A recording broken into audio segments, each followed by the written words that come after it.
Hello there. Don't have a good day. Have a great day. Talk to me, Goose. I'm gonna steal the Declaration of Independence. Why so serious? Squirrel! I could do this all day. Are you watching closely?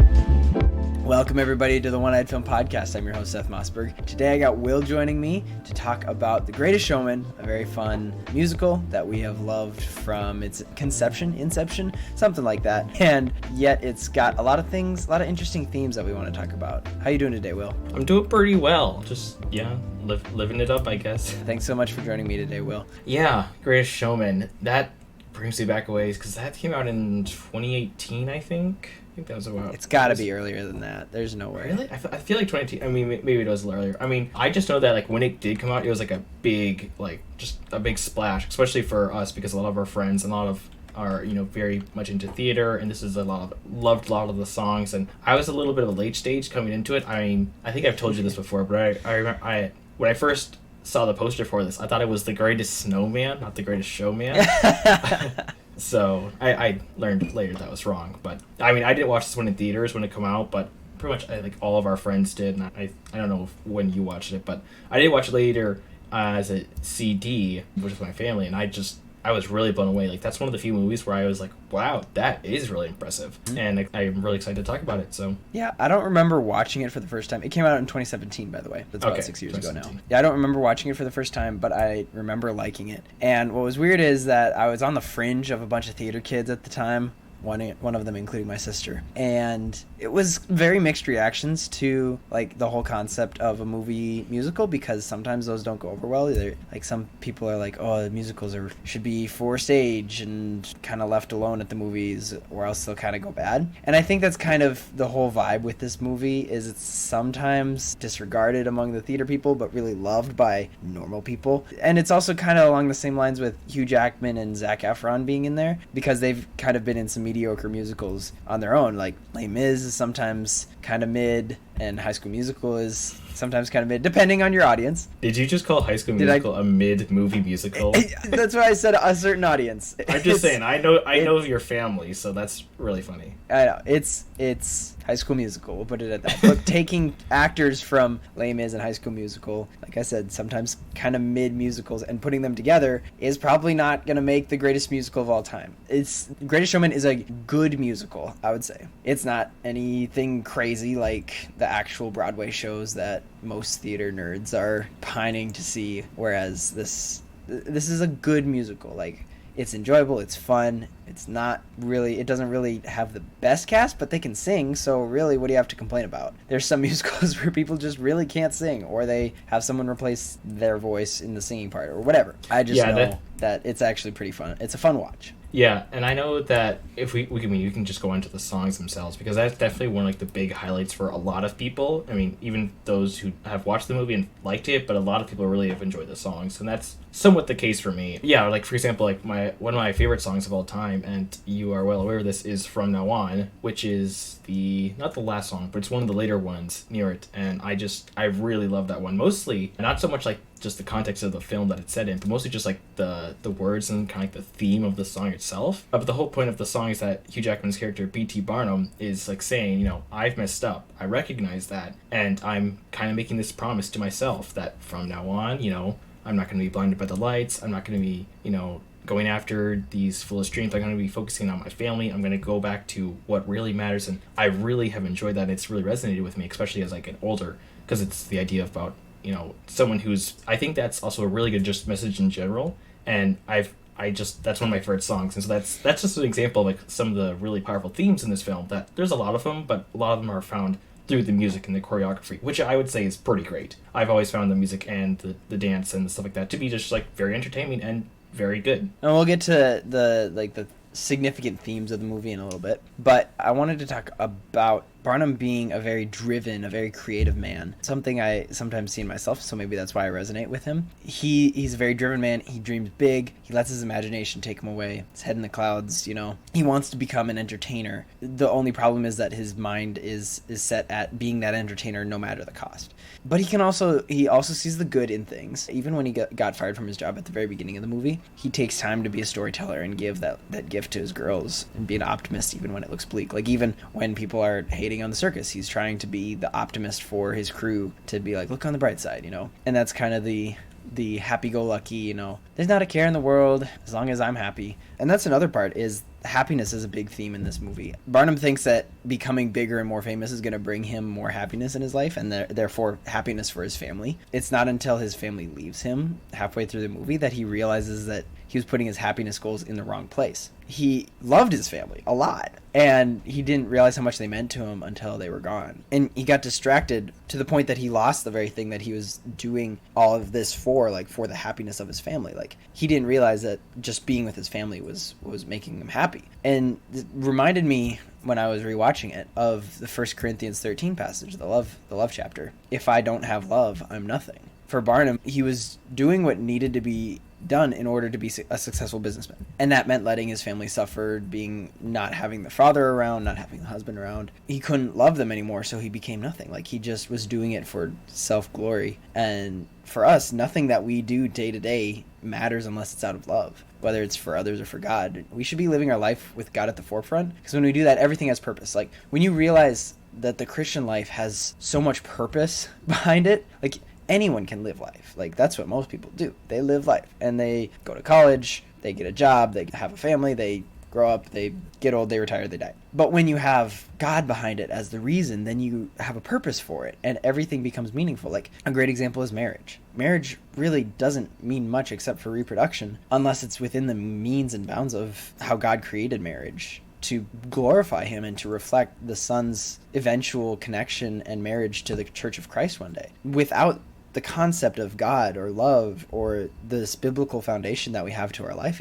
it's meaningless. And when we have that at the forefront of our mind, then it is so much more purposeful in what we do with everything. Everything that we do just becomes meaningful and driven in a way that Barnum almost felt. Like, again, a lot of these movies have just enough of truth that you can get something out of it, but they don't cross that line into if God and that biblical twist that we like to put on it in our own conversations. But Barnum lost the love for his family, and therefore he became nothing. So when we lose our love and just get sucked up into the need to do this to be successful or whatever, then we are nothing without God and without love. Yeah, P.T. Barnum he is the greatest showman. That's what this whole film is about. So he's the central character. But it's an interesting first thought for me, because if you compare him to the real historical P.T. Barnum, who is quite the different figure, I mean, very much even, like, the worst aspects of the character we see in the movie. Like, Hugh Jackman's character is much different than the historical P.T. Barnum, like, very much. But, like, the Hugh Jackman character, like, that P.T. Barnum, I find him very interesting, because I think, like, he's at his best at the beginning and the end of the film. Because at the beginning, we see him, you know, he falls in love, he works hard to try and, like, make it some sort of living for his family. He is, like, very creative and intelligent, and he tries to fill his children's lives with wonder, and he tells tales, and he uses what little he can to inspire them, and they inspire him as well to, like, ultimately start, you know, the circus and all that. But at the same time, once he starts onto that path, well, he does have, like, certain noble intentions. At the same time, again, this is harkening back to From Now On, it's like he says, I was blinded by the lights. I started talking to politicians and rich people and famous people, and, you know, he went to the Queen of England, and he met all these people, and then he started making more money, and he started becoming distracted. And because he came from nothing, he wants to become something, and that, like, kind of blinds him to the fact that he is someone to his family. And so then at the end of the film, you know, he ultimately chooses to give up what he's worked so hard, his dream, his circus. He says, you know what, you can have it, to Zac Efron's character, and he says, you can take on the circus now, and I'm gonna be with my family. And that's why I love the ending of the film, where, you know, he's walking in on the elephant, and it doesn't end with, like, a big, you know, dramatic final song or whatever like that. It just ends with him watching his daughter at a play, and he's just like, this is what I'm happy with. And that, I think that's a really touching and beautiful scene to end this film on and his character arc. Yeah, for sure. It's the he learned his lesson part of the movie. Yeah. But you're definitely right that this is a different type of P.T. Barnum than is historically accurate. The real P.T. Barnum was kind of a jerk, and kind of, you know, all those things that they were saying to him about using this for money were pretty true. Like, there was not a big presence of the HR department back in the 1800s. And so he really kind of, not abused, he really exploited these people who were different to make money. And I'm glad that the movie put a twist on it to be, you know, accepting of people and loving them as they are, not needing them to come to a standard. And we'll talk about that in a little bit, but this is one of those stories where the original story is different than what is told in the movie, kind of like what we talked about last week in Sound of Freedom. But instead, compared to last week, where I had said that the changes to the Sound of Freedom story were somewhat warranted and didn't change the meaning of the story, the differences in The Greatest Showman versus what originally happened make a huge difference. Again, it's not meant to be a biography or a documentary. It's really more of a based on a true story instead of a true story. Like, the writers knew the concept of Barnum and then just went with that and wrote their own fictitious story. Like, it's really not supposed to be that accurate. I know that Jenny Lind didn't have a romantic relationship with him. Like, there's a lot of things that are false, but it doesn't diminish the fun movie to watch. Like, it's a good movie with some good messages, and yes, it's good to know the truth, like we talked about last week. So do the research. There's a video linked below on the differences between the real story and the movie, but still, just take the movie as a fun, fictitious, somewhat historical movie, and you'll be fine. We just got to make sure we don't take everything we see as fact and not be like, this movie is exactly how it happened. No, it's probably very different. It is very different. We know that for sure. Yeah, they didn't have hip-hop in the 1800s, so that's a... It's a musical. It's already fictitious. That's true. Very true. But that's actually, you mentioned another thing about, you know, him drawing in these other people and forming the circus. And that's another strong theme. This is the idea of, like, the circus as a collection, as a unity of disparate people. So you get, like, you know, the bearded lady and, you know, like the trapeze people and all the athletic people. And I mean, if you just, like, look at the cast of the circus, like, they're just, like, wild. Like, the costume department had, like, a fantastic time, I know for sure, with this film, because, like, yeah, there's, like, people, like, hair standing up, and they got upside down dresses, and there's, like, all sorts of crazy shenanigans, because I mean, it is a circus. Like, that's what it is. It's colorful, it's dynamic, it's crazy. And that's kind of like one of Barnum's strengths in the film, is that, you know, he's able to go to these people and he's able to see them as individuals. And I mean, he brings them in, he uses this for profit as well, but he also, like, again, forms a family. And that's another strong theme of this, is, like, the, you know, this family formed of people who, like, are very different, even from each other. All these different people from different backgrounds, they're all coming together.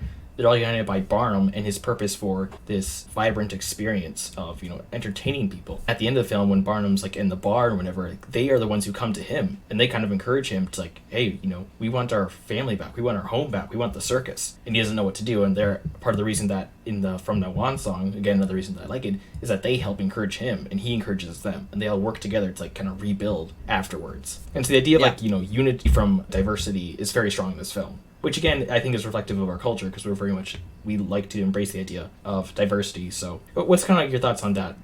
I think there's, like, some good elements to that, but there's also, like, some things we have to be discerning about in regards to that idea. Yeah, I would say it walks the line. It can go either way. I think the way it was created and meant to be is to be, like, accept people for who they are on the inside, which leans into the LGBTQ, the transgender, all of that mentality of who are you really, which is not biblical. But what I saw it as is being very compassionate to those people who are considered outcasts. I think it was very admirable to show this fictitious version of Barnum as a man who sees each person as valuable and worthy of giving something to the world, even if they're an outcast. That's a very compassionate view of people, and in our perspective, it's loving everyone as a child of God, as a creation of God, someone made in his image, a fellow image bearer of Christ, who are unique in their own way and have their gifts that can contribute to the betterment of society. Like, there's more to a person than just how they look. There's more to a person than how they talk. And I think we become very judgmental in our culture to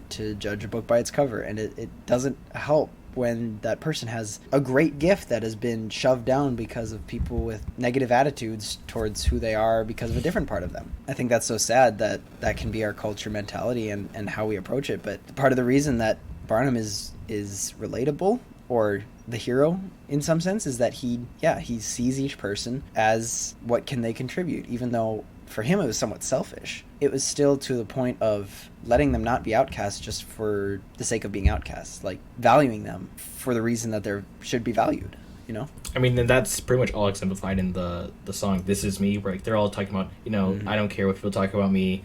This is me, and I'm going to accept that. And again, like it does kind of straddle the line. Yes, biblically speaking, there's the idea of that you have value, but at the same time, that's not like you're perfect. And so you could say, this is me. I don't care what people are going to talk about. Either they can accept me or they won't. I'm going to accept me as who I am. I would very much disagree with that, because you know, who you are right now isn't necessarily who you should be or who you ought to be. And that's just like, that's for everyone, because no one's perfect. That's the whole idea about it. And the idea of like, you know, sanctification, being purified and going through continual process through Christ, and like, you know, being forgiven, but then through that in your Christian walk, attempting to always move towards being better and striving for, you know, being more in line with God's word. And so that's something I take in line. But then again, like I mentioned before, it's also the idea that there's like a great strength in the idea that being compassionate, being understanding, being empathetic and able to understand someone, even if not always agreeing with what they do. And it's actually kind of occurred to me that in some way, and I don't want to get like too allegorious with this, but in some way it's kind of like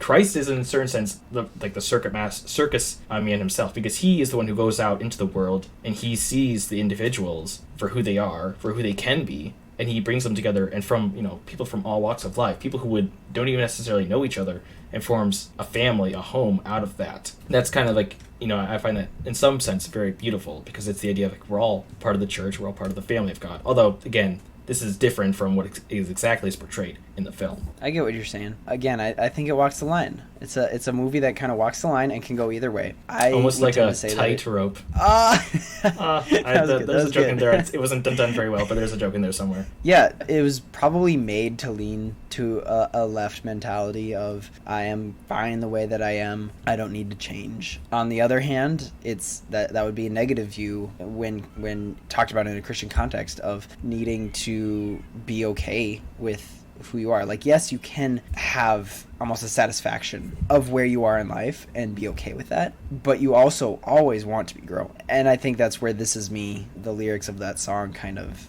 deaden that mentality of growing and becoming better. The This Is Me concept fits for the movie in the sense that it's good to see yourself as valuable and not hear what others are saying. Like it's meant to be a I'm stronger than this type of song, or, you know, sticks and stones kind of mentality. But in reality, it's very close to portraying a godly ideology of finding your worth in what really matters. Our flesh wants to drag us down into self-pity, self-doubt, but through Christ we can see ourselves as children of God and see others as children of God, valuable and worthy of His grace. And if we're just beating ourselves up with what other people say about us, that's not healthy either. So again, there's a balance.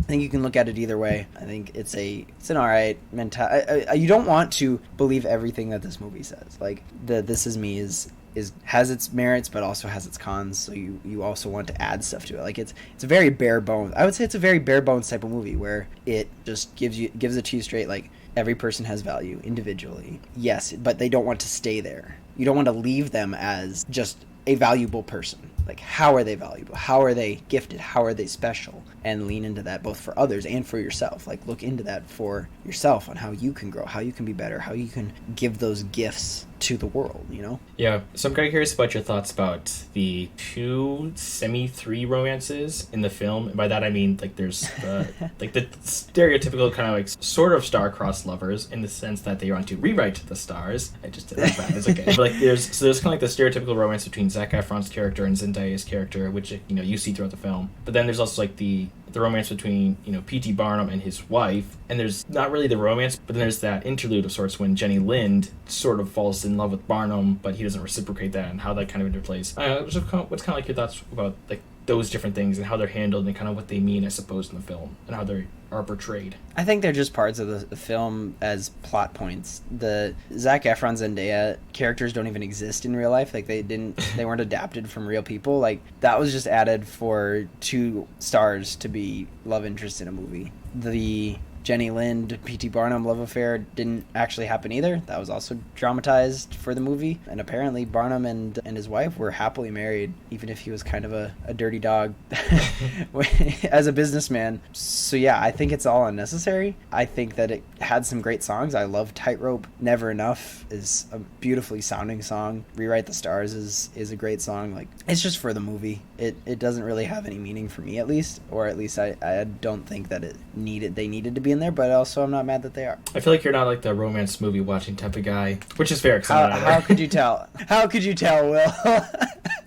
What do you think? Why do you think I would have an interesting take on those relationships? I just find it interesting how they use it, especially between Barnum and his wife, because again, like, that kind of harkens back to the whole family thing, and like the idea that, you know, like at the beginning of the film, like, there you see that he falls in love with her and like spends like a good portion of like his life just like working up and trying to financially support her and his family, and then, you know, she's kind of like the one who like throughout it is like supporting him, but at the same time she's also like nervous. Like, the first time we see Jenny Lind and she sees him in the back wings and he's like in awe of like the Jenny Lind's singing voice, and like she like, you can see that like in her face, like she's kind of concerned, and like that's kind of like throughout the film, like she's sort of the, I wouldn't say moral anchor, but like the support of like the person who said, she's kind of like the figure that like keeps him grounded, so to speak. Like, you know, okay, you want to do a circus, but let's kind of try and think a little bit rationally about this. And she does support him in anything, but at the same time, she's also, okay, but, you know, you don't have to, like, buy this huge mansion just to be in front of my parents and try and show off and, like, that you're, you know, so great now or anything like that. Or, and then at the end, she's, like, she chooses to leave to, like, say, hey, you've gone too far, you've done too much. And also, you know, there's that whole affair thing with, like, Jenny Lind, and like, even though it's not actually an affair, but that whole drama, and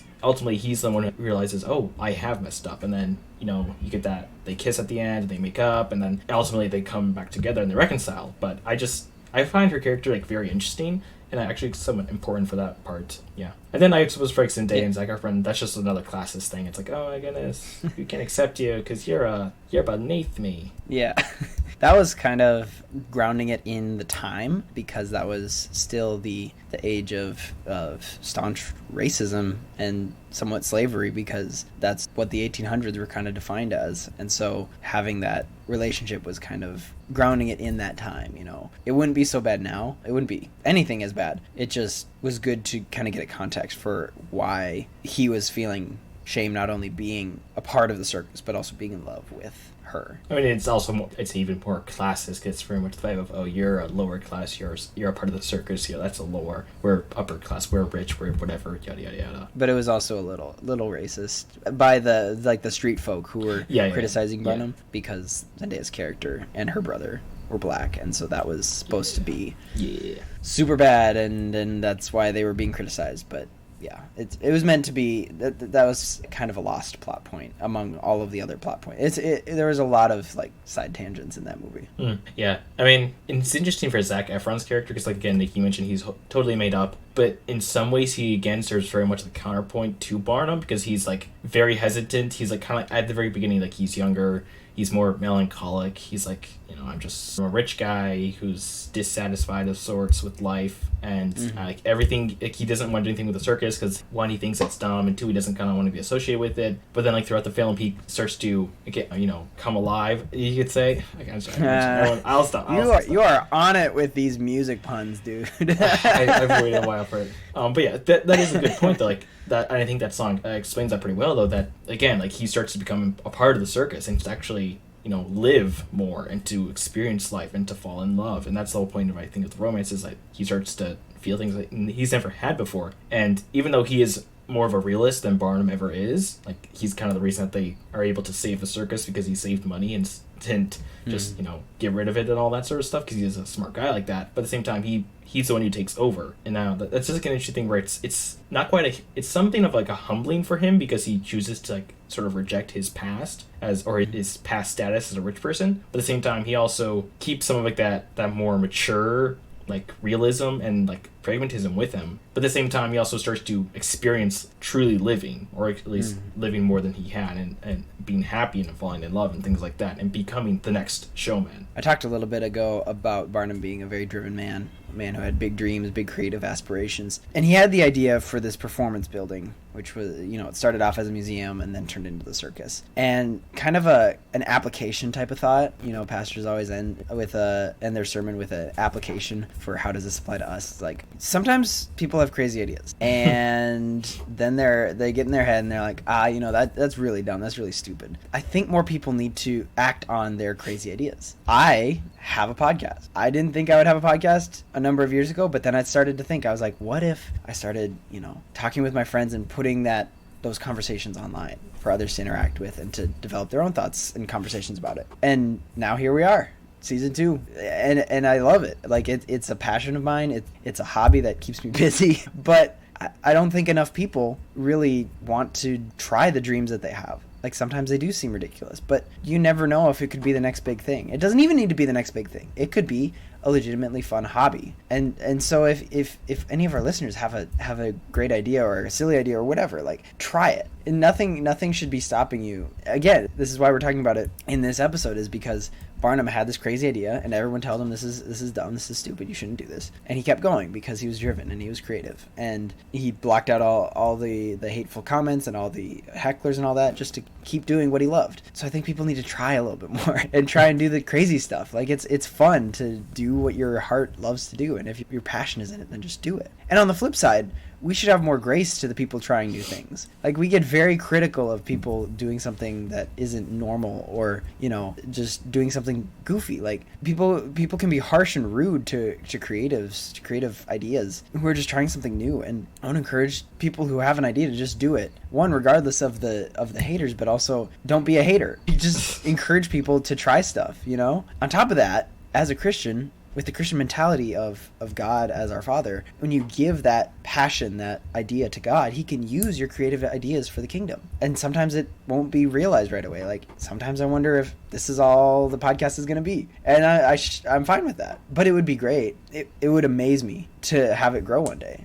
to something crazy. And I don't know if that'll ever happen, but I can dream and I can hand it to God and let him do with it what he wants. And I think a lot more people should be creative like that. The mind that we have been given as image bearers of God, as people who hold the creativity that reflects our Creator, is amazing. And I don't think enough people realize that. To desire to create. The desire to create is how God is. Like that is the essence of God, is to create.